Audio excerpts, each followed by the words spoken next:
Bueno, aquí vamos a estar hablando los próximos minutos sobre un tema que para nosotros reviste una importancia fundamental, y es el tema energético. Como ustedes saben, nuestro país tuvo un colapso en su economía, y que se vio fundamentalmente representado por la falta de petróleo para hacer una agricultura industrial que realizábamos hasta ese momento del año 1990. Nosotros recibíamos alrededor de 12 millones de toneladas de combustible del campo socialista de Europa del Este, y cuando vamos a hablar sobre estos temas energéticos en la agroecología, no puedo abstraerme de hacer un poco de historia, y como Peter y Miguel me dieron un pie forzado para hablar de la transición agroecológica en Cuba, entonces voy a empezar por poner algunas diapositivas que tienen que ver con esto.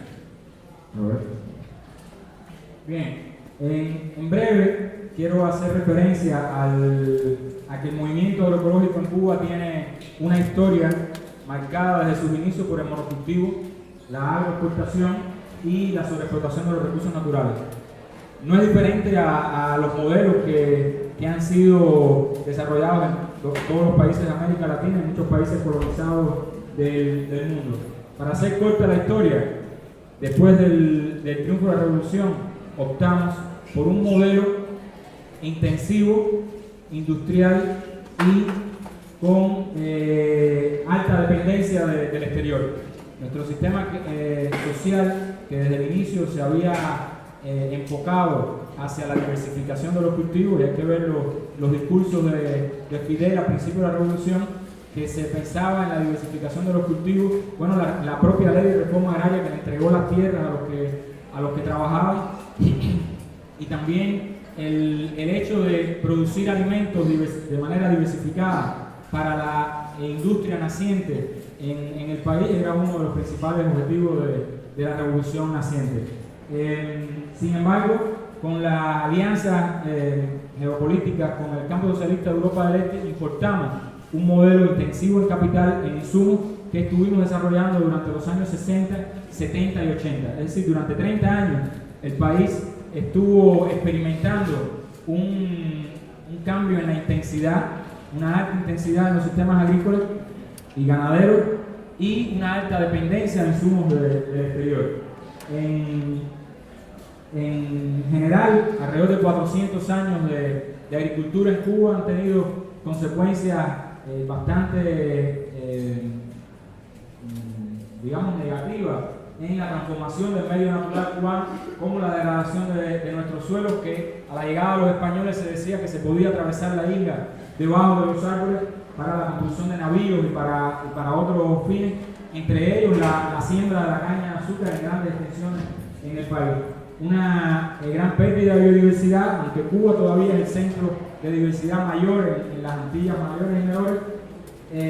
Hubo una gran pérdida de biodiversidad en toda nuestra agricultura y explotación del medio natural, deforestación extensiva, baja autosuficiencia alimentaria y dependencia del exterior, baja eficiencia energética en la agricultura, alta dependencia externa y altos costos-beneficios desde el punto de vista socioeconómico. En 1990 se da un cambio sin precedentes en la historia de Cuba y también en la historia del mundo, y esto está documentado, que es un cambio sin precedentes desde un modelo agrícola altamente intensivo, industrial, de altos insumos externos, hacia un modelo de bajos insumos externos, menor dependencia externa e intensivo en conocimientos. Nuestra agricultura tuvo que reinventarse, tuvo que rediseñarse, basado fundamentalmente en las experiencias que teníamos en la investigación del modelo convencional de agricultura, pero sobre todo en la innovación y en la adaptación a las nuevas circunstancias de los cubanos. Así fue que se desarrollaron sistemas de alimentación no convencional para el ganado, se desarrolló un fuerte movimiento de agricultura urbana, donde estaba concentrado más del 75% de la población. Se desarrollaron numerosas alternativas para el uso de la tracción animal, que había sido prácticamente olvidada durante más de 30 años. La tracción animal se multiplicó, y en pocos años llegamos a tener hasta alrededor de 90.000 yuntas de bueyes en cambio a los 90.000 tractores que teníamos antes del colapso de la economía, y bueno, toda una serie de prácticas, métodos, concepciones de desarrollo agropecuario, desde, como se mencionaba anteriormente, diferentes alternativas a la producción agropecuaria que no fueran dependientes del exterior y que usaran más los recursos locales, hasta diferentes sistemas organizativos como el movimiento campesino a campesino, enfoques participativos para la innovación agropecuaria, diferentes metodologías para la diseminación del control biológico desde el punto de vista de una producción más artesanal, etc. Estas gráficas que les muestro aquí son una representación del progreso tecnológico, si podemos llamarle, que alcanzó la agricultura cubana durante esta época, estos 30 años de experimentación de una agricultura convencional de altos insumos en el trópico. Cuba era puntero en el mundo desde el punto de vista tecnológico. Todas las principales tecnologías se empleaban en el país, y aquí podemos tener, por ejemplo, la intensidad en el uso de fertilizantes. Como ven aquí, el negro es Cuba, y comparado con otros países alcanzamos un alto uso de fertilizantes por unidad de superficie en el país. Por otra parte, la intensidad en el uso de tractores, la mecanización, como ven aquí, Cuba tenía 150 tractores, es decir, un tractor por cada 150 hectáreas, y eso se triplicó en pocos años y se mantuvo a la par de los países más desarrollados del mundo. Igual fue con la intensidad de la fuerza de trabajo como uno de los indicadores de la productividad y el rendimiento, digamos, por unidad de trabajo aumentó en esta época, al igual que la tierra irrigada, que como ven, en el caso de Cuba fue por encima del resto del mundo, incluso del mundo desarrollado. Durante estos 22 años ya de transición hacia una agricultura menos dependiente del petróleo, hacia una agricultura con bases agroecológicas y que se enfoca más en los recursos naturales y los recursos disponibles para los agricultores, ha habido tres tendencias fundamentales. Una tendencia ha sido del monocultivo a la diversificación, es decir, nuestros sistemas se han diversificado desde las grandes empresas ganaderas y las grandes empresas agrícolas hasta las propias fincas pequeñas que ya existían, se han diversificado más y de cierta manera se han heterogeneizado los diferentes modelos de producción agrícola en el país. Por otra parte, ha habido una gran tendencia de la centralización a la descentralización de la agricultura. Recientemente yo viajé a través de Canadá, y un oficial de inmigración me decía, reconoció que era cubano: ustedes están locos, todo el mundo se está uniendo las tierras y ustedes están es decir, contrario a la tendencia mundial. Pero bueno, sigan así, que a mí me gusta esa tendencia. Es decir, Cuba, por fuerza del momento histórico, tuvo que comenzar a descentralizar todas aquellas grandes empresas que eran insostenibles para el Estado sin aquella gran cantidad de recursos de que disponía antes de los años 90, y hubo en el año 93, tan cercano como el año 93, después del colapso en el 90-91, cuando todo el mundo quedó prácticamente mareado por todo aquel cambio en la economía y la sociedad, y el Estado en el 93 creó las unidades básicas de producción cooperativa, que no fue más que el primer intento de descentralizar las grandes empresas estatales que podían llegar hasta 150.000 hectáreas, como la empresa Rectángulo en Camagüey, una empresa ganadera de una extensión de esa naturaleza. También durante todo este periodo decrece la tenencia estatal desde el 80% hasta el 20%, descentralizando en diferentes formas de producción para entregar las tierras a una menor escala para poder hacer un mejor uso de los recursos materiales disponibles y también los recursos financieros y los sistemas organizativos que necesitaban de menos petróleo, de un contacto más directo entre la gente, y la reducción del tamaño del sistema productivo en sentido general. Por otra parte, como tendencia fundamental también está de la importación de insumos hacia la autosuficiencia alimentaria y la reducción de esa dependencia tanto de importación como de exportación de alimentos, y más centrado en la autosuficiencia alimentaria, que aunque no se ha logrado, han habido muchos esfuerzos que han demostrado que esto es posible a los diferentes niveles. Después les voy a hablar de lo que le llamamos en un artículo que escribimos Miguel Altieri y yo sobre la paradoja de la agricultura cubana, porque muchas veces se ha hablado sobre este tema, sobre las experiencias de la agricultura cubana. Sin embargo, tenemos también en Cuba resistencia a muchas de estas cosas. Tenemos resistencia a que la agroecología puede ser una alternativa de futuro para el país, y cada vez el contexto se va dando para que sí, que sigamos, pero todavía tenemos muchas barreras que vencer. Bueno, estos eran los modelos que desarrollamos desde los años 70 y 80 para la hacienda de arroz, los modelos ganaderos intensivos con alta transformación del medio natural, altas inversiones, muy costosas en la construcción de todas estas naves, al costo de alrededor de $2 millones cada una de estas vaquerías.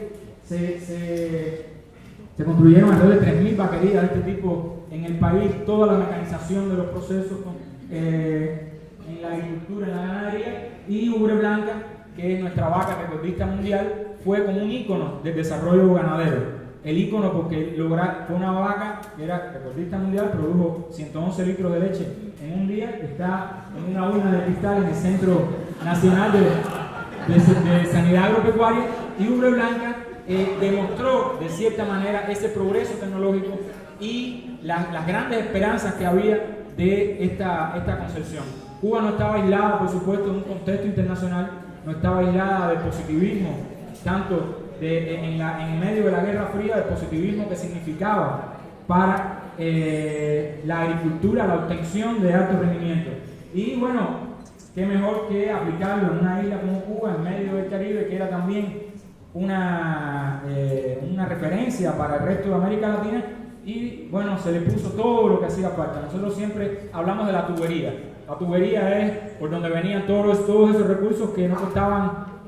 Nosotros teníamos, llaman un tipo comercio justo o intercambio justo en el CAME, el Consejo de Ayuda Mutua Económica, pero bueno, al final nosotros importábamos una gran cantidad de alimentos, el costo de insumos era tremendo, 600.000 toneladas de concentrados, combustibles, amplia infraestructura, fertilizantes, etcétera, etcétera, y la producción no compensaba todos esos gastos que se realizaban en la producción. Ya esto se venía discutiendo desde los años 80, desde la investigación, desde algunos círculos de políticos, del Estado, etcétera, pero básicamente cuando tienes las cosas regaladas prácticamente no las valoras en ese alto grado. En ese tiempo también se hicieron muchas investigaciones que hoy por hoy son base de futuros desarrollos en la ganadería y en la agricultura, pero como ven, el rendimiento promedio no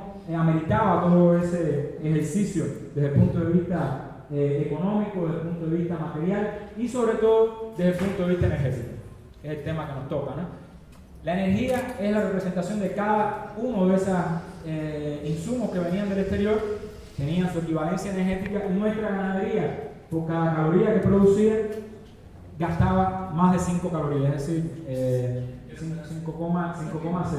Es decir, era un modelo como cualquiera de los modelos que hoy están funcionando, los modelos convencionales de agricultura y la ganadería, y que no ponen atención a su ineficiencia desde el punto de vista energético y a la insustentabilidad que ellos representan para la agricultura, la alimentación a mediano y largo plazo en el mundo.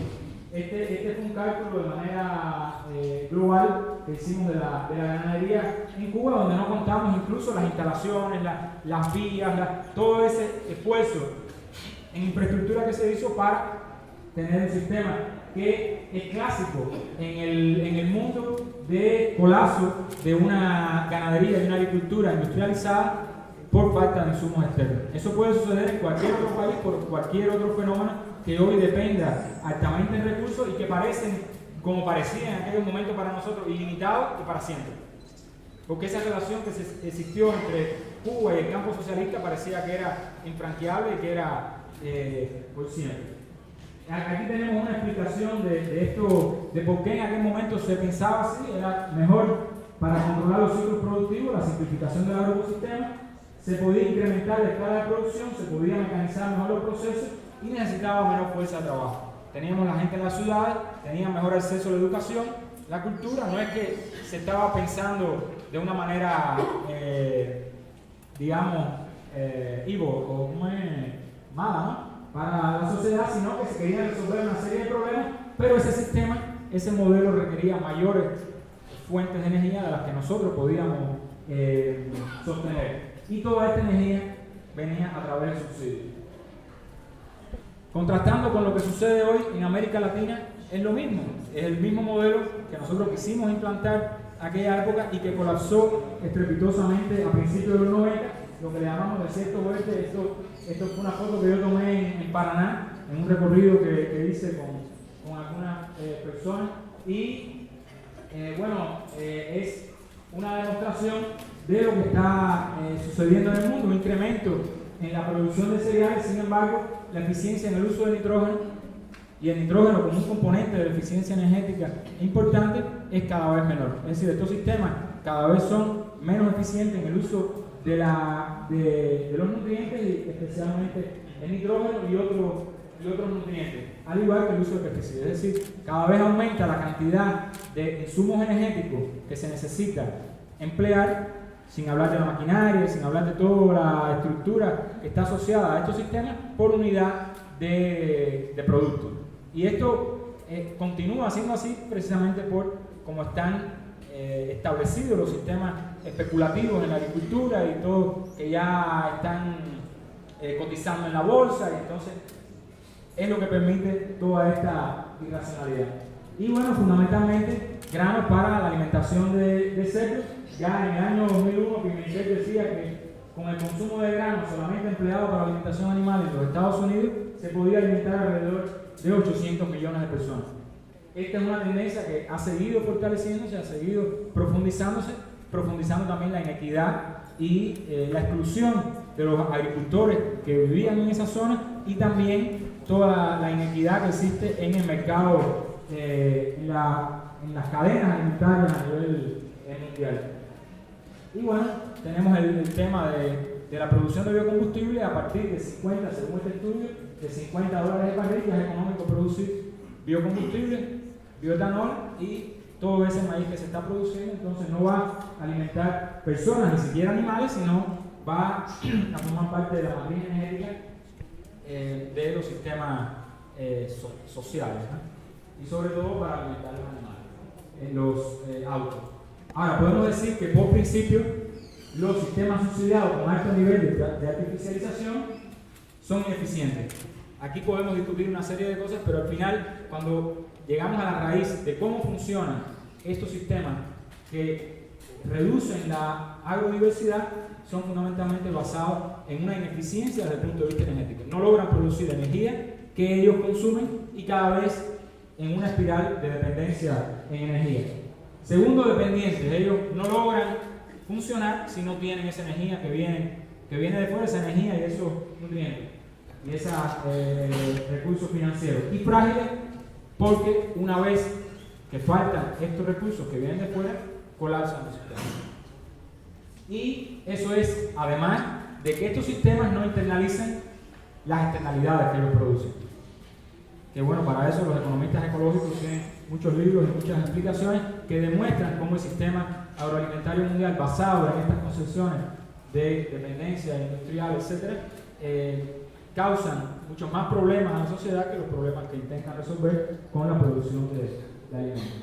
Entonces podemos decir que el colapso de la economía cubana en 1990 nos dio la posibilidad de transitar de sistemas ineficientes en la producción de alimentos a sistemas más autosuficientes, de sistemas dependientes en insumos y de recursos a sistemas centrados en los recursos naturales, y de sistemas frágiles a sistemas más robustos y resilientes. Esto está en línea con la concepción que Miguel les presentaba sobre la combinación de la soberanía alimentaria, la soberanía tecnológica y la soberanía energética. Y hemos realizado durante varios años una transición hacia la agroecología en Cuba que está incompleta, que está todavía, digamos, en sus estadios iniciales, a pesar de que han transcurrido 20 años. Y recordando a Gardel, no es nada extraño, ¿no? recordando a Gardel no es nada extraño. Hemos mostrado en Cuba y hemos mostrado al mundo cuánto la agroecología puede hacer en términos de organización social. Hemos mostrado que las alternativas agroecológicas funcionan, como mismo se ha mostrado en muchos de los países que ustedes representan, porque la mayoría de ustedes son parte del movimiento agroecológico en los diferentes países, tienen sus experiencias, estas experiencias son válidas, promueven el desarrollo social, promueven una alimentación sana, promueven el uso de recursos naturales, etcétera, etcétera. Sin embargo, todavía hay grandes presiones, grandes tensiones desde el punto de vista incluso histórico, desde el punto de vista de la mentalidad de muchas de las personas que tienen que tomar decisiones, etcétera. Y eso, igual que ocurre en cualquier lugar del mundo, ocurre en Cuba. Por decir todos estos éxitos que tenemos en Cuba, todo lo que hemos logrado, no podemos dejar de decir que también todavía enfrentamos unos grandes retos para que la agroecología se convierta en un mainstream en nuestro país. Todavía tenemos, a pesar de que hay una revolución agroecológica en función en Cuba, que está cambiando la mentalidad, que se ha hecho un movimiento de agricultura urbana amplio en el país, que muchas de las personas manejan ya los principios, los procesos agroecológicos de manera común, digamos, todavía necesitamos dar un salto mayor. Y ese salto mayor, y Peter estaba hablando de esto en el final de su presentación, está en lo que en la teoría, en los libros, se llama la articulación agroecológica. ¿Qué nos sucede? Que nosotros hemos brincado de aquí a aquí. Es decir, de un primer nivel donde se incrementan la eficiencia de las prácticas convencionales hacia prácticas de sustitución de insumos que se dio básicamente durante los años 90. Ya a finales de los 90 y los 2000 empezó a predominar este tipo de modelos, fincas agroecológicas maduras, fincas agroecológicas que empezaron a solidificarse en su estructura, en su funcionamiento, en su conocimiento, en sus interacciones, a través de las diferentes metodologías que se establecieron, etcétera, etcétera. Sin embargo, todavía no hemos logrado esa articulación necesaria de la agroecología a nivel del sistema agroalimentario, que se cree realmente todos esos vínculos con el mercado, todos esos vínculos con la sociedad, todos esos vínculos relacionados con la cultura, con la educación, con los más jóvenes, etc. Y ese es el reto grande que tenemos en este momento, de articular todas esas islas agroecológicas, como a veces le llamamos, que son grandes resultados de fincas que son biodiversas, que son productivas, que son eficientes, que es una maravilla, pero que no están teniendo todavía el impacto necesario en el sistema agroalimentario, y es por donde venía la pregunta del participante de Colombia. Nosotros necesitamos fortalecer ese compromiso de los agricultores, de los propios agroecólogos, con fortalecer las cadenas, los vínculos en las cadenas alimentarias, y tenemos que lograr que esos agricultores que creen en la agroecología, esos agricultores que están cada vez más metidos en solucionar los problemas de la agroecología, los problemas tecnológicos, los problemas prácticos, etc., tengan una visión y una proyección hacia el mercado, hacia la sociedad, hacia esa gran masa que no produce alimentos y que está desconectada completamente. La gente que vive en la ciudad está completamente desconectada y tiene, de cierta manera, un pensamiento idílico sobre la agricultura. Cuando tú le hablas que vas para el campo, que ahora por la tarde vas a sembrar, o que vienes del campo, te dice, ay, qué rico estar en el campo, yo estoy aquí en la ciudad, estoy estresado y todo, pero no es solamente esa idea que es rico, sino los retos que impone vivir en el campo para una gente que ya toda la vida vivió en la ciudad y está acostumbrado a tener el cine cerca, a tener el teatro, a tener a los hijos en la escuela cruzando la calle. Entonces es un cambio de paradigma y de concepción donde hay que desmontar muchos de los criterios que ya hoy están establecidos, pero que además no van a cambiar de un día para otro. No podemos aspirar a que cuando salgamos de aquí para afuera, la sociedad es diferente. La sociedad sigue funcionando sobre patrones que están muy arraigados y los cuales tenemos que convivir con muchos de ellos.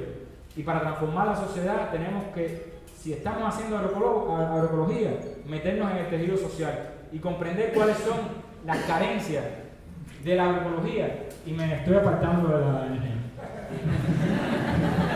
Entonces, vamos a ver los mitos, a ver si la agroecología tiene carencias, a ver cuáles son esas carencias, a ver cómo tenemos que solucionar el hecho de que un agricultor agroecólogo, después de 5 años, cuando tú visites su finca, esté aplicando productos químicos. y diga como que no tuvo otra opción que hacerlo por confusión social o porque no tuvo una solución para una plaga. ¿Qué cosa es lo que implicó que esa persona tomara esa decisión? Y no sería cuestionarlo, no sería, sino trabajar en esos vacíos que hemos tenido en la agroecología y que no han posibilitado que podamos dar un salto mayor, a pesar de que todo lo que se ha podido hacer, ¿no?, en tan poco tiempo en Cuba o en el resto del mundo, que hay muchas experiencias exitosas. Hay un mito que la agroecología es una agricultura de pobreza, una agricultura para pequeños campesinos que no tienen otra cosa que hacer y que se dedican ahí a tratar de solucionar esas cuestiones. Hay otra que con métodos agroecológicos se obtienen bajos rendimientos. Y aquí se están presentando una serie de ejemplos, una serie de concepciones, y hay que ver los rendimientos no como rendimiento por cultivo, hay que ver el rendimiento de la finca, hay que ver el rendimiento por etapas, hay que ver el rendimiento en un ciclo de cultivo, hay que ver el rendimiento durante años consecutivos, hay que ver el rendimiento y la resiliencia que tiene el sistema para lograr esos rendimientos durante años, una escala mayor de tiempo. Y hay que ver muchas otras cosas, pero eso lleva a una discusión que ahora vamos a introducirla con datos y con resultados científicos que hemos tenido durante unos años en Cuba. La agroecología es solo posible a pequeña escala, eso ya se estaba presentando en la discusión. Con la agroecología no se podría alimentar la población mundial. Los sistemas agroecológicos tienen problemas de plagas y nutrición del suelo. Vamos a tener en el Congreso una sesión que es la agroecología frente a los desafíos del siglo XXI. Y no quiero adelantar esa discusión, ¿no?, pero muchas de estas cosas, y discutir cómo es la posición de la agroecología ante esos retos y cómo se presenta la agroecología que estamos pensando, los que estamos aquí y muchos de los que están fuera de aquí trabajando la tierra ahora mientras estamos aquí, cómo es que la están pensando hacia el futuro, cómo es que podemos hacer que sea realmente sostenible, sustentable hacia el futuro. Una agroecología que desmonte muchos de los mitos que tiene para poder seguir avanzando, si no vamos a seguir en muchos casos patinando. Y tenemos esta tendencia, que esta tendencia la saqué sobre el ejemplo de Cuba, y vemos que cuando hay mayor disponibilidad de insumos, entonces la opción de la mayoría de los dirigentes y de las personas que tienen que decidir sobre cómo usar esos insumos es la agricultura convencional. Y si hay en un departamento del Ministerio de la Agricultura disponibles 20 millones de dólares para hacer algo, enseguida empiezan a pensar en los sistemas de riego, el enrollado, y empiezan a pensar en la maquinaria, mira que hace falta tantos tractores, y empiezan a pensar en montar de nuevo una tecnología que ya demostró ser fallida. Sin embargo, esa misma tendencia se ha dado varias veces durante estos 20 años a que nos estamos refiriendo. Y esta tendencia de dependencia y esta espiral de dependencia está en la mente de la persona. Y por eso es que se replica esa espiral. Entonces, para romper esa espiral hay que seguir haciendo cosas que eduquen a esas personas, hay que influir de muchas maneras, y cuando no hay recursos, todo el mundo empieza. Esto para mí es muy ilustrativo de una reunión de la Ganadería Nacional que hubo en La Habana sobre una crisis que hubo a finales de los años 90, después que se había montado todo el sistema de agricultura sostenible y se estaban perdiendo de nuevo los bueyes. Y ahí estaba el viceministro de Ganadería y dice, nos hemos comido 20.000 yuntas de bueyes en solamente 5 años. ¿Será que no hacen falta las yuntas de bueyes? Miren ahora que volvemos a estar en otra crisis y hay que formar 30.000 yuntas de bueyes. Entonces era en plena crisis, la gente percibe a muy corto plazo que la crisis se acabó. Entonces estas son cuestiones que hay que debatir y hay que enfocar mucho en la agroecología a todas las instancias. Y tenemos básicamente lo que podemos reflejar en esta relación de productividad, eficiencia y diversidad de los agroecosistemas como base de piedra angular de la agroecología. Tenemos estos 4 sistemas, básicamente el sistema de altos insumos externos, que eran los que teníamos antes de los años 90, que predominaban antes de los años 90, los sistemas especializados que heredamos de ese tipo de agricultura, pero sin insumos externos, que logran una baja productividad y una eficiencia media, porque ellos no gastan mucho, pero tampoco producen mucho. Entonces no solucionan el problema que necesitamos incrementar nuestra producción agrícola. Tenemos estos sistemas que son los que han predominado durante los años 90 y 2000, que son los sistemas agroecológicos que han ido incrementando el uso de la tierra, que han ido incrementando la diversificación, pero que tienen bajos niveles de integración. Y al tener bajos niveles de integración, ellos logran una baja productividad, porque no logran utilizar en una medida alta los insumos que están disponibles a escala local. Y estamos enfocando a través de diferentes modelos agroecológicos, a diferentes escalas, etc., estos sistemas que con bajos insumos externos logran altas tasas de reciclaje, integración de ganadería y agricultura y pueden lograr una alta productividad basada en una alta diversidad y una alta eficiencia. Esto es un objetivo que desde muchos puntos de vista los agricultores logran. Hay innumerables ejemplos en el mundo, sin embargo, todavía el impacto en la economía, probablemente en la economía local tienen impacto, pero no tienen impacto en la economía nacional. Y en la inserción de estos sistemas que demuestren ser productivos, ser eficientes y que tengan un impacto en la alimentación en las ciudades, en los circuitos de comercialización, etc. Entonces hay tres componentes que no podemos olvidar en el uso de los recursos naturales y que es parte de la ciencia clásica moderna, pero que la agroecología tiene que insertarse dentro del diseño, funcionamiento de los sistemas agroecológicos, que son la disponibilidad de los insumos, pero si los tenemos disponibles, tenemos que capturarlos y si los capturamos, tenemos que convertirlos. Y tenemos que hacer sistemas integrados, resilientes y que sean energéticamente sustentables, que estén enfocados a aprovechar esos recursos que muchas veces están y que la agricultura convencional los minimizó o no lo consideró. En cambio, la agroecología sabemos que en su interacción entre los factores bióticos y abióticos, los factores biofísicos y los factores de manejo, logra hacer un uso más eficiente de esos recursos. Sin embargo, ahora, para los que no lo saben, yo hace 1 año y medio decidí ser agricultor y renuncié a mi cargo de investigador en la estación experimental Indio Atuey y me he dedicado a fomentar una finca agroecológica de 8 hectáreas en las afueras de La Habana, donde estoy también haciendo contacto de comercialización, etcétera, etcétera. Hacer la aplicación de esta teoría en la práctica es complejo, es difícil, lleva trabajo y lleva en muchos casos decepciones con uno mismo, con lo que uno aprendió y decepciones con el pensamiento que uno estructuró desde el punto de vista teórico y que en la práctica se desmonta completamente. La práctica es mucho más multifuncional, mucho más integrada, mucho más compleja, mucho más holística, mucho más de lo que podemos desde nuestras mentes como investigadores percibir o prever. Entonces, en esa interacción que hay entre la energía ecológica, la energía industrial, la biológica, etcétera, y todas estas cosas que hablamos en teoría, y que el aspecto clave es convertir o utilizar mejor la energía cultural para la conversión de la energía ecológica en biomasa, etcétera, etcétera. Hay que llevarlo a la práctica, hay que hacerlo y ver cuáles son todas las limitaciones para que ello ocurra. Por ejemplo, yo sé hacer microorganismos eficientes. Sin embargo, en 1 año y medio no he tenido disponible un tanque para hacer los microorganismos eficientes. Yo sé cómo funciona el biodigestor y sé todos los beneficios que tiene el biodigestor. Tengo 4 vacas y tengo el estiércol, tengo la materia prima. Sin embargo, no he podido hacer un biodigestor, no he tenido el acceso todavía, a pesar de que existen proyectos en Cuba, a pesar de que existe movimiento agroecológico. No llega a muchos agricultores. Yo diría que a la mayoría de los agricultores no llegan la mayoría de estas concepciones. Y no llegan, ni siquiera en forma de prácticas aisladas.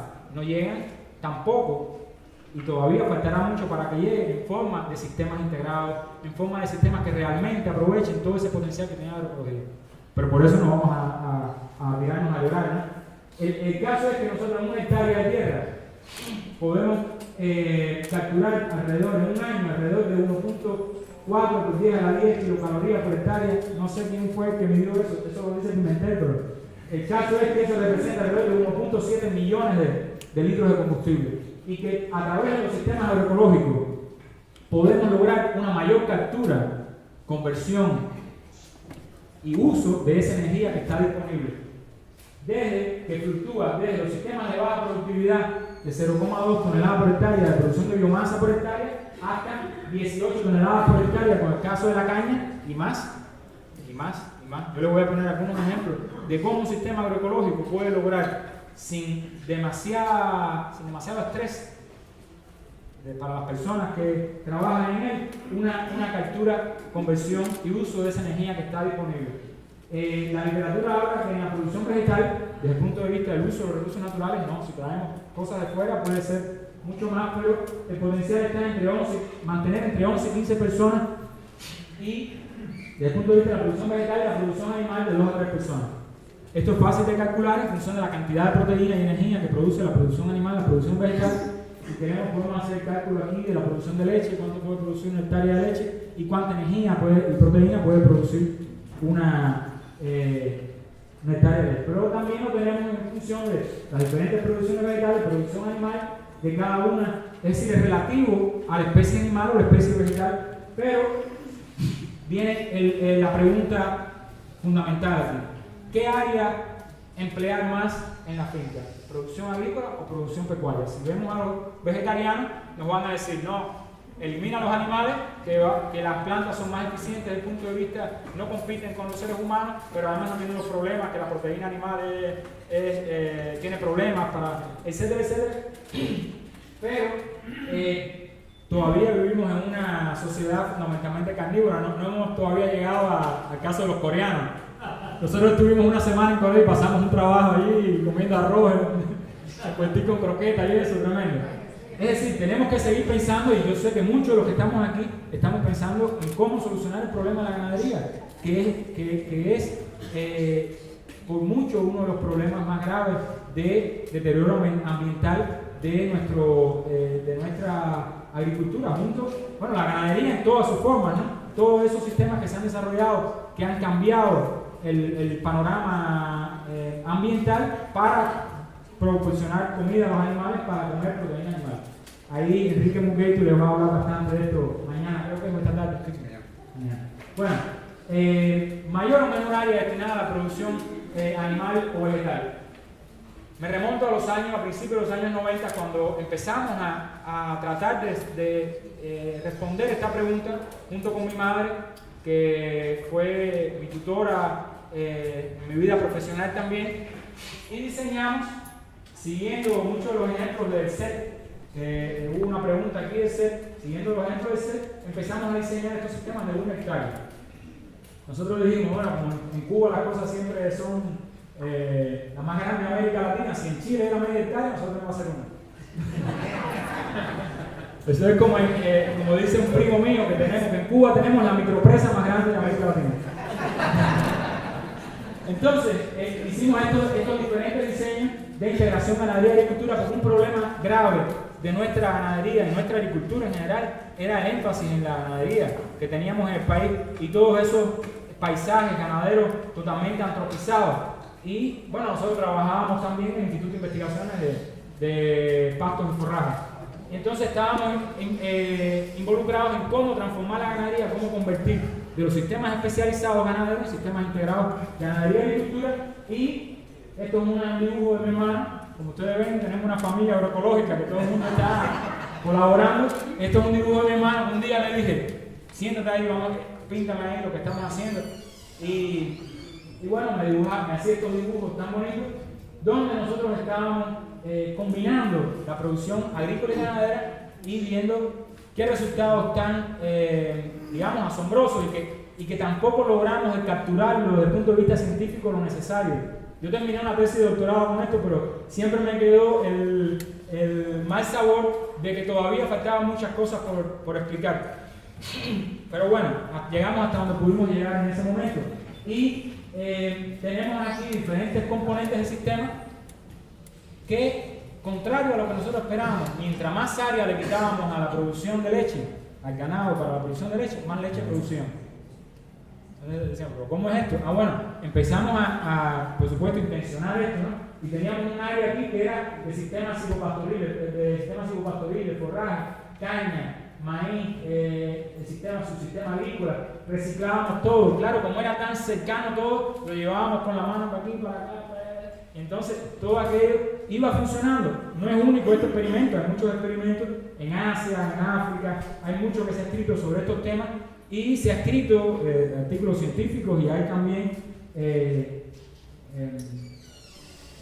muchas referencias sobre la factibilidad de estos sistemas integrados. Esta era otra de las proporciones, 50% ganado, 50% cultivo. Aquí hay una serie de los resultados que teníamos, imagínense, las entradas energéticas. Bueno, pues esto fue después que escalamos esto a fincas ya, estudios de casos en fincas en producción, y cuando comparamos la producción especializada a mediana escala con la producción a pequeña escala, vean que las salidas energéticas a pequeña escala era el doble de la mediana escala, y después eran 4 o 5 veces más que el sistema especializado, y la producción de proteína igual. Es decir, la eficiencia energética era 4 veces y no cambiaba si el sistema integrado mixto era a mediana escala o a pequeña escala. Entonces estábamos discutiendo el tema de escala. Es un factor que determina la escala, la eficiencia, la productividad. Entonces estábamos debatiendo todos esos problemas, y desde el punto de vista económico, una pregunta aquí sobre esto, vean aquí, el valor neto de la producción era alrededor de 10 veces más que el sistema especializado. Claro que ahí está una distorsión también de algunos de los precios, algunas cuestiones, pero era en el sistema mixto a pequeña escala sí había es decir, era un tercio del sistema mixto a pequeña escala, y la relación costo-beneficio era como el doble de lo que se obtenía en el sistema especializado. Entonces, basado en todo esto, el resultado, nosotros estuvimos evaluando diferentes fincas con diferentes proporciones, y vimos que durante 6 años de evaluación la eficiencia energética se incrementaba, el uso de insumos energéticos disminuía, y la fuerza de trabajo, como decía Miguel en su presentación, iba disminuyendo exponencialmente o linealmente en la medida que el sistema iba estableciéndose. Estos sistemas seguimos evaluándolos hasta que pudimos, porque después muchas de las cosas que pasan en la experimentación, que por X motivo se rompe el experimento y no se sabe qué hubiera pasado después de 18 años que este experimento empezó en el año 94, que hubiera pasado si hubiéramos seguido este experimento a largo plazo. No tenemos suficiente información científica de sistemas agroecológicos a largo plazo, y es una cosa que tenemos que fortalecer, que tenemos que proteger para la investigación en agroecología, a ver si algún día, dentro de varios años, podemos decir, bueno, tenemos esto. Esta es, bueno, la reacción animal como uno de los componentes básicos de todo la captura, la eficiencia, la conversión, el uso de esta energía dentro de los sistemas. Esto es esas fotos de mi finca, cuando estábamos ahí sembrando la yuca. Bueno, todas las diferentes variantes que se hicieron de tracción animal, de implementos de tracción animal, etc. El uso de molinos de viento para la captura del agua, esto es un cálculo de reciclaje de nutrientes para una vaquería de 50 vacas, que es el promedio más o menos de las vaquerías típicas que hay en Cuba. Y decimos, bueno, con 50 vacas se pueden obtener alrededor de 9 toneladas de nitrógeno por año. Esto sería suficiente para aplicar una dosis de fertilizante de nitrógeno de 180 kilogramos por hectárea, que podría sostener la extracción de 2 toneladas de frijol y 4 toneladas de... Esto es como parte, una cuenta pequeña, muy rápida, para ver cuáles son todos los recursos. Sin embargo, muchas de estas vaquerías están pidiendo el fertilizante al Estado para fertilizar los forrajes, por ejemplo, que tienen en la vaquería, y sin embargo no están establecidas los mecanismos, la maquinaria en muchos casos, porque en la práctica, cuando uno empieza a manejar los estiércoles, si es de 50 vacas, tú lo puedes hacer una semana, lo puedes hacer 2 semanas, lo puedes hacer 3 semanas, pero después de eso tienes que recurrir para poder hacerlo a largo plazo sustentable, todo ese manejo. Lo puedes hacer con 4 vacas, como tengo yo ahora, o 10 vacas, pero ya cuando empieza a aumentar la escala necesitas la mecanización, y la agroecología no está reñida con la mecanización, sino que esos procesos sean sustentables. A corto plazo puede ser mecanización incluso con petróleo, bajo mi concepción, pero a largo plazo pueden aplicarse una serie de concepciones y tecnologías del uso de la energía. Hemos estado en Cuba durante 6 años experimentando en un proyecto que se llama Biomass Cuba, ahí tiene una página web y todo, para la producción de energía, para la producción de alimentos. Es decir, dentro de los sistemas agrícolas, cómo producimos energía para producir alimentos, no producir alimentos para producir energía.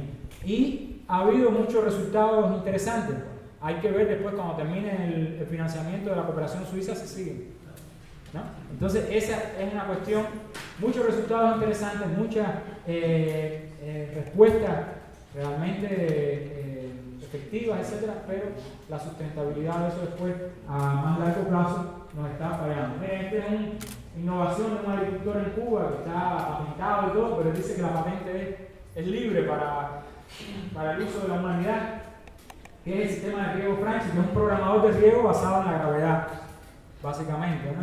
Entonces, bueno, el uso de los subproductos agrícolas es un componente de la captura y la conversión de la energía entre los sistemas agrícolas, el reciclaje eficiente de energía a través del uso de biodigestores, que bueno, proporcionan energía para la cocción de alimentos y para también para la generación de electricidad dentro de la finca. Hay una serie de tecnologías estas que ya se conocen en el mundo, incluso con la perspectiva, no sé cómo voy con el tiempo que no estoy midiendo, pero incluso con la perspectiva de el capitalismo verde, ya muchas empresas están invirtiendo en estas tecnologías a gran escala y están capitalizando con estas tecnologías a partir del uso de los recursos naturales. Entonces, esto fue una discusión en Río +20, una discusión sobre el tema del capitalismo verde, todas las concepciones económicas. Pero básicamente todas estas tecnologías que la agroecología ha probado y ha vuelto a probar, y que sí hay muchas cosas escritas sobre esto, sobre el uso en los policultivos, etc., son un acervo importante para el diseño y manejo de sistemas energéticamente sustentables. Tenemos que enfocarnos en sistemas que también reduzcan la fuerza de trabajo, porque donde sea necesario, que aprovechen la fuerza de trabajo donde sea necesario. Porque le ponemos el ejemplo de las afueras de La Habana, el organopónico Vivero a la Mar. Comenzaron 3 personas en 800 metros cuadrados y hoy son 175 en 11 hectáreas que estaban abandonadas. Están trabajando 175 personas a razón de más de 15 personas por hectárea en 11 hectáreas de tierra, produciendo una cantidad de hortalizas, vegetales, haciendo un servicio importante a la sociedad, ahí donde están cerca de los núcleos urbanos. Mientras se aleja de los núcleos urbanos, se supone que la fuerza de trabajo disminuye. Y la concepción de muchos políticos en Cuba es que no hay gente en el campo. Recientemente nos invitaron a la Academia de Ciencias para hablar sobre el tema de los transgénicos. Que dicho sea de paso, ustedes saben que Cuba liberó en el año 2008 los transgénicos al medio natural, y tenemos una discusión al interno de la sociedad, de las instituciones, etcétera, etcétera, y nos invitaron por primera vez en la Academia de Ciencias a discutir estas cosas. Y yo les decía, hay la creencia de que no hay gente en el campo, sin embargo todos los días va a mi finca alguien pidiendo trabajo. Y yo no soy un terrateniente, ni soy, pero ven a la gente trabajando y se contagian de que quieren hacerlo. Entonces, nosotros estamos en una coyuntura, cualquier cosa de esta es contrastante porque estamos en una coyuntura política, económica muy compleja. El gobierno ha repartido más de 1,5 millones de hectáreas de tierra. El gobierno tiene la voluntad de que la gente colonice la tierra, que la gente se establezca. Incluso hay una nueva ley que ya puedes hacer la casa, antes no era posible hacer la casa. Incluso puedes comprar la casa de un campesino si tú quieres trabajar la tierra y estar allí. Es decir, hay miles de variantes que el gobierno está abriendo. Pero hay un factor muy importante que limita el desarrollo futuro de esta concepción, y es que las finanzas del gobierno están muy deterioradas. Entonces, una persona en el campo, solo, en una casa sin condiciones, muchas veces sin electricidad y sin agua corriente, porque cuando se transforma un sistema agrícola como se ha hecho en Cuba, transformar un sistema agrícola no es empezar a sembrar ya, es que hay que transformar los viales, es que hay que transformar los sistemas de comunicación, los sistemas de electricidad, y transformar la agricultura a una escala menor requiere un esfuerzo financiero enorme, de lo cual Cuba no ha contado en los últimos 20 años. Entonces, todas estas cuestiones desde el punto de vista financiero, desde el punto de vista energético, desde el punto de vista social, hay que verlas como un todo. Por eso es que hablamos que el gran reto que tenemos en la agricultura cubana hoy es saltar a esa articulación agroecológica para obtener los beneficios no solamente de la propia producción, sino del impacto que puede tener todas estas tecnologías en la sociedad, los sistemas silvopastoriles, los pedestales como uso, la vertical en la producción de forrajes de alta calidad, etcétera, etcétera. Bueno, y se ha hablado sobre todo el tema de las ferias de diversidad. En la conversión, ¿qué tiempo nos queda, Miguel? 5 minutos. No, me quedan 80 diapositivas nada más, así que no se preocupen. Entonces, al final de la presentación, como Miguel habló de la agricultura urbana y también se habló del movimiento campesino-campesino, yo tengo unas diapositivas muy interesantes que demuestran, no voy a hablar de eso, porque va a haber un taller sobre agroecología en Cuba, 20 años que hemos aprendido. Entonces ahí van a hablar de diferentes puntos de vista, panelistas. Entonces, al final de esta presentación puse como 80 diapositivas que les habla de eso un poco, una introducción así lo estamos invitando a que participen. Entonces, en esta conversión hay como 3 cuestiones fundamentales: la biodiversificar la finca, integrarla y lograr la autosuficiencia. En mi tesis de doctorado, en el último capítulo, yo decía que era posible lograrlo en 3 años. Y para Herman Van Keulen, que fue el tutor que me guió a terminar de presentar la tesis, me decía: Fernando, me parece que eso es demasiado optimista. Bueno, yo les digo, en mi experiencia personal, práctica, sin apoyo de la cooperación, sin apoyo tampoco del movimiento agroecológico campesino, que en el área donde yo estoy no ha llegado todavía, con algunas finanzas, con algún dinero que he tenido disponible, por supuesto, porque no hubiera sido posible si no hubiera tenido algún dinero disponible. En 2 años, yo quiero hacer ahora, al final del año, en diciembre, que el 21 de diciembre yo llegué del año 2011, quiero hacer una actividad para mostrar lo que hemos podido hacer a partir del trabajo manual. Porque todo lo que hemos hecho, lo hemos hecho, a excepción de pocas veces que ha entrado alguna, es decir, energía industrial, tractores o algo así, en pocas ocasiones, todo lo que hemos hecho ha sido por el esfuerzo físico. Los invito a ver la página web Finca Marta M, que hay el Facebook, donde explicamos nuestra conversión, lo que hemos hecho en 1 año y medio de trabajo. Pero después de haberlo hecho, yo digo que en 2 años sería posible. Y entonces voy a explicar cómo lo hemos hecho, cuáles han sido los retos que hemos enfrentado, cuáles han sido las dificultades, etcétera, etcétera, y convocar para que en esa zona que le llaman las lomas secantes de Caimito, que nadie quiere esas tierras, cómo nosotros hemos podido transformar ese sistema abandonado, ese sistema agrícola abandonado, en un sistema productivo, eficiente, biodiverso, y que le da esperanza a las personas, a la gente que está alrededor de la finca, que ya llegan a intercambiar y a ver aquello como algo favorable. Para mí, como ustedes se pueden imaginar, es una satisfacción tremenda estar viviendo esa experiencia, ¿no? Y nosotros planteábamos que, bueno, se plantea la literatura que la integración rompe con los principales problemas del monocultivo, genera oportunidades que permiten un mejor uso de energía, los nutrientes y los efectos benéficos de la diversidad funcional, incrementa la productividad de la tierra y permite un uso más eficiente de los recursos financieros disponibles.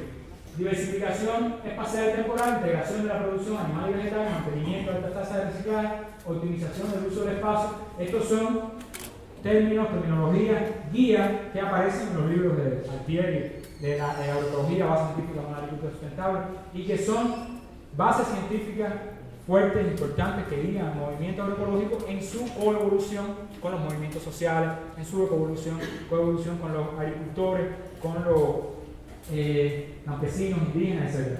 Esto es un sistema que evaluamos en Matanza, que lograba una eficiencia energética de 6 megajoules producidos por cada megajoule importado. Esta es una finca altamente diversificada que importa 5,5 gigajoules por hectárea por año y es posible producirse 33 gigajoules por hectárea por año.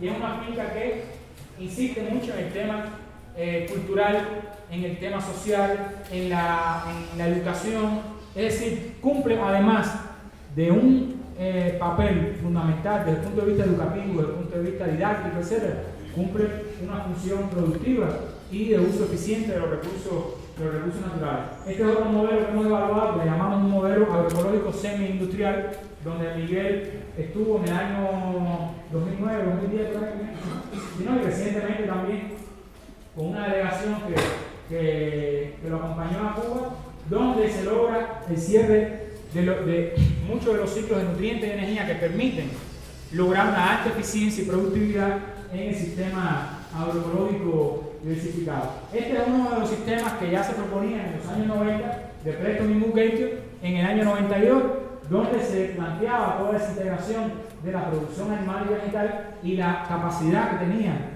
para los sistemas ganaderos en América Latina de hacerse de manera eficiente y no tener tanta dependencia del exterior y usar mejor los recursos naturales. Este es otro modelo de sistema de producción diversificado para la ganadería cubana propuesto por García Trujillo en esa misma dirección. Y este es un primer intento, un modelo preliminar que estoy haciendo de la finca mía, ¿no? Estoy como empezando a modelar este sistema que va a tener ya próximamente 30 colmenas. Tengo 23 colmenas, 25 colmenas ahora, 10 vacas, 2 bueyes, 30 ovejas, 5 cerdos, 100 gallinas produciendo la producción animal y en la producción de cultivo de diferentes componentes. Esto no es un museo, porque muchas veces se piensa en una finca agroecológica como un museo. Esta es una finca funcionando sobre la base y la lógica de su propio proceso. Y entonces así es como lo estamos viendo y contribuyendo a una serie de servicios medioambientales, procesamiento de productos, seguridad alimentaria de la familia y los trabajadores. Ya hoy por hoy nosotros somos capaces de alimentar los trabajadores y la familia con la finca y generar ingresos para cubrir los costos de la mano de obra. Y las personas que tienen también sus aspiraciones desde el punto de vista económico. Este es un estudio que hizo Peter Rosset sobre el desarrollo de la pequeña finca. En el mundo, en los Estados Unidos, en la medida que se incrementaba el área, la producción neta disminuía. Y esto es típico para los diferentes países que fueron estudiados en esa investigación. También tenemos este estudio de Just Pretty y un colectivo de autores que se dio a la tarea de estudiar diferentes proyectos en el mundo entero que ocupaban 4,3 millones de hectáreas y 79 proyectos, donde hubo un incremento marginal en la producción de alimentos en las fincas, en la familia, a partir del uso de prácticas sostenibles de producción. Y este es uno de los retos fundamentales que enfrentamos y en la base de esta concepción territorial es la integración entre fincas.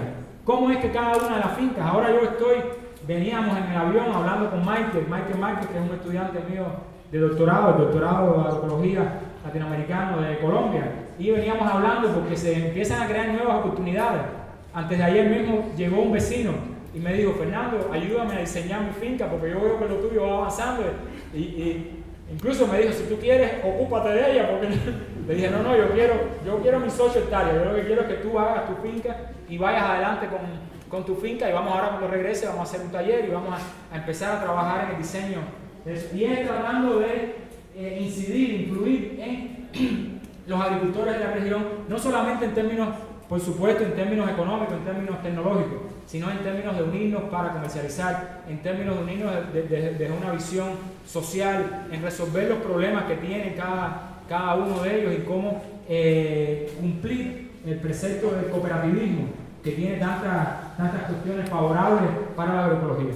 Bueno, ya que hablamos de escala, se nos presentan estos ambientes que ya Miguel lo planteó, y podemos decir que los sistemas industriales convencionales sí tienen respuesta para la gran escala, a partir de la maquinaria y el uso de insumos y todas estas cosas. La agroecología tiene que ir buscando esas soluciones, tanto diversificadas y de pequeñas fincas como de mayores fincas que en un futuro esperemos que se vayan también dividiendo. Y para eso tenemos que hablar del sistema de co-innovación local. En Cuba hemos estado, igual que en muchas partes del mundo, hablando de estos procesos, el establecimiento de redes de servicios horizontales entre las diferentes instancias, organizaciones en la comunidad, una planificación estratégica que lleve a planes de negocio.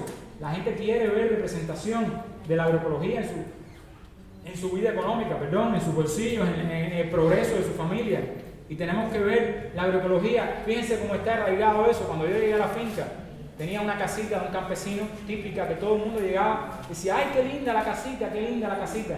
La casita estaba llena de huecos. La madera, cuando la quitamos, porque ya quitamos la casita, estaba la madera toda podrida y solamente quedaba como un 5% de toda la madera que servía. Entonces, estoy haciendo una casa que yo creo que sea buena, porque creo que sea para mi familia, para recibir a las personas, incluso para agroturismo, para otras funciones, etc. Y la gente cuando llega decía que la casita estaba bonita y que lo veía. Yo le decía a la gente: bueno, si quieres ven a vivir conmigo para acá y vas a ver, no fue nadie. Y ahora cuando la gente se para frente a la casa y dice: oye, ¿qué casón estás haciendo? Como si fuera algo extraño que la gente pudiera tener una buena casa en el campo, ¿no? Entonces todas esas contrastes de la vida en el campo, la vida en la ciudad, tenemos que verlas en toda su extensión, y de toda otra cuestión que Peter estaba hablando de la organización a nivel social. Tenemos un gran reto desde el punto de vista energético, en ponerle bastante energía a toda esta gran masa de 120.000 nuevos agricultores que tenemos y que muchos de ellos no tienen experiencia en agricultura. Y más de 1 millón de hectáreas de agricultura que el país ha... Bueno, esto fue una cosa que les puse, porque Miguel se refirió a metabolismo socioecológico. Esto es alguna, no sé si han oído hablar de esto, algunos esfuerzos que están haciendo los historiadores para ver qué cosa pasó en el pasado, porque muchos de estos procesos han sido cíclicos. Muchos de estos procesos se ven claramente en la historia, y los historiadores ambientales, mi hermano es historiador ambiental, me invitaron ahora a Múnich para hablar de agroecología, y ellos están preocupados, tienen un proyecto para vincular la agroecología con la agroecología, y entonces tratando de hacer todos estos modelos de flujo de energía y nutrientes en la sociedad con una perspectiva histórica. Bueno, el índice de utilización de la tierra es una de las medidas que se utilizan para esto.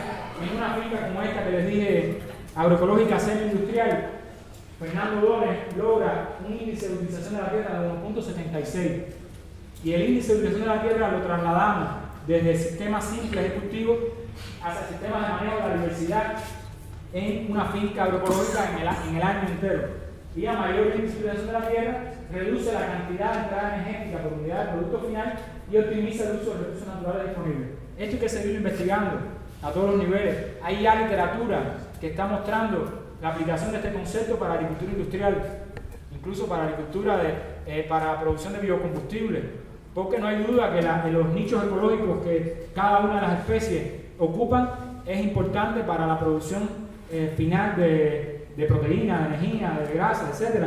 Y los que están trabajando sobre sistemas industriales quieren también obtener mayores rendimientos, y ya hay varios artículos en el mundo científico sobre estos temas.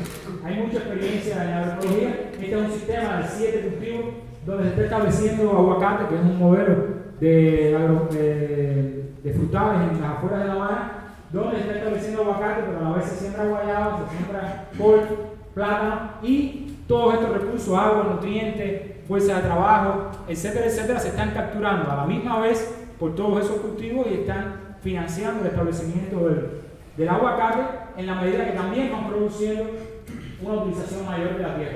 Pero la combinación entre la energía y la proteína, y la cantidad de personas que alimenta el sistema por hectárea, que es la soberanía alimentaria, tenemos que contrastarla con la diversidad, como vimos anteriormente, que tiene la finca, y un poco más allá de cuáles son las funciones que cumplen cada uno de esos elementos de la biodiversidad, y el uso equivalente de la tierra contrastado con la eficiencia energética. Es decir, es un sistema que logra una alta productividad, como ustedes ven aquí, logra producir alimentos para 21 personas por unidad de superficie desde el punto de vista energético, 12,5 desde el punto de vista proteico, y a una eficiencia energética de 11,8.